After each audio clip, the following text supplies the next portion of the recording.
Hi guys, my name is William Gillespie. I'm a student over at Full Sail University. I'm finishing my Entertainment Business Master's degree, and I'm here to talk about a decently old topic. But before that, I would like to say that I do have some experience in this matter. I've been working in the cell phone repair industry for about 6 years, going on 7, so I have almost a decade of knowledge on this topic. The topic that I'm going to be talking about is the purchase of Nokia by Microsoft. This deal was completed back in 2011 for over $7 billion. Big total. Though I'm not here to talk about what happened since then, I'm really here to talk about the negotiation that caused that deal. Microsoft is a company known for many things such as Xbox, Microsoft Surface Pros, and even Windows OS, which is what I am using on this computer right now.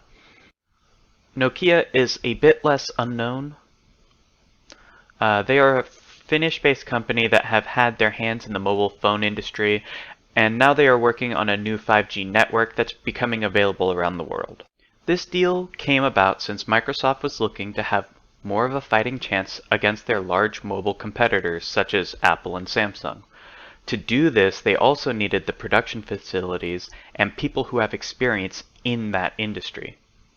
Nokia, on the other hand, was looking to sell off their experienced team as well as their equipment to focus on new directions for Nokia itself. What really is happening is that Nokia was in a bad spot with their mobile brand. Back in 2013, Joshua Brunstein, a technology reporter in Bloomberg and Businessweek magazine, made a statement that this move was a blessing for the Finnish company. The fact that Nokia has been dropping in sales and no longer even appearing on the list of top smartphone sellers is just one example of how big this deal was for Nokia. The statement made by Joshua Bronstein shows that Nokia's phone line was taking a significant hit. Instead of investing money, it seemed likely that they were ready to withdraw from the mobile device market. In truth, Microsoft already had its ties in the mobile market as an operating platform that Nokia ran. According to Steve Ballmore, it's a bold step into the future for them. A win-win for employees, shareholders, and consumers of both parties. Bringing these great teams together will accelerate Microsoft's shares and profits in phones and strengthen the overall opportunities for both Microsoft and their partners across their entire family of devices and services. Basically, Microsoft was trying to expand its player base.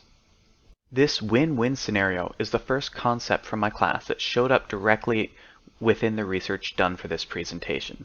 The win-win is trying to find the balance from positioning to underlying interest for both parties so that the deal can be made. Many could say that this is what made the transaction go sour for Microsoft, however. This mindset allowed both parties to leave the table happy with the deal proposed.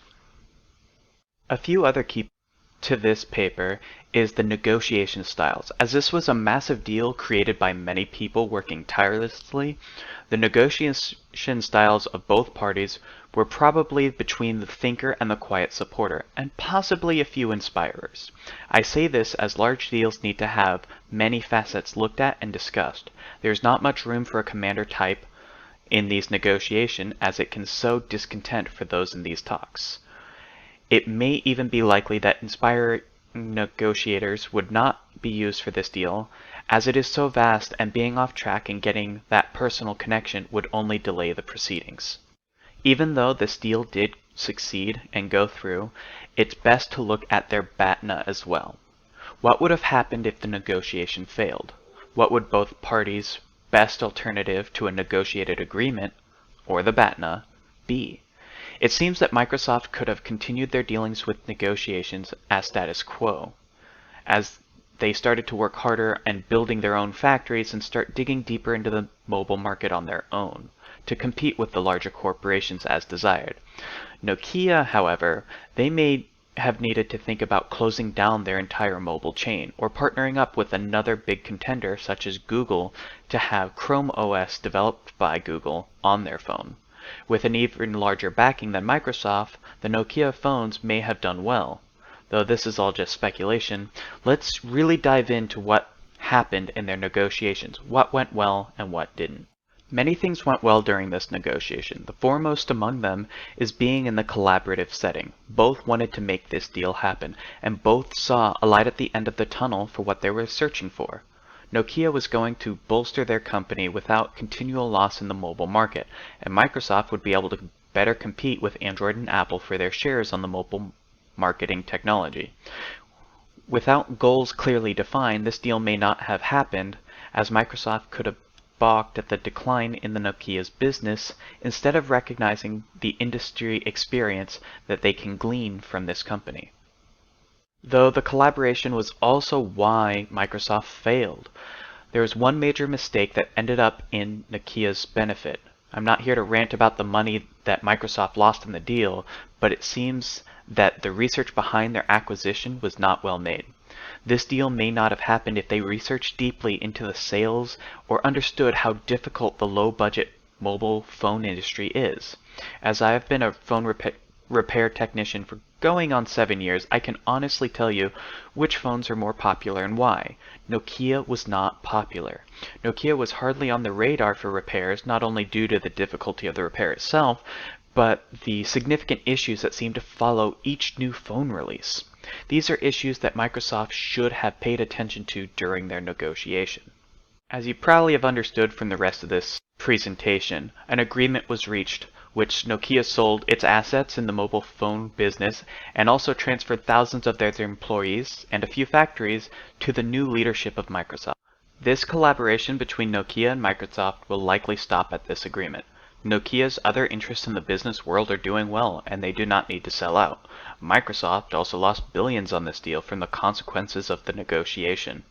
As Jack Gold, an analyst at Jay & Gold Associates, states, Microsoft acquisition was a mistake to begin with.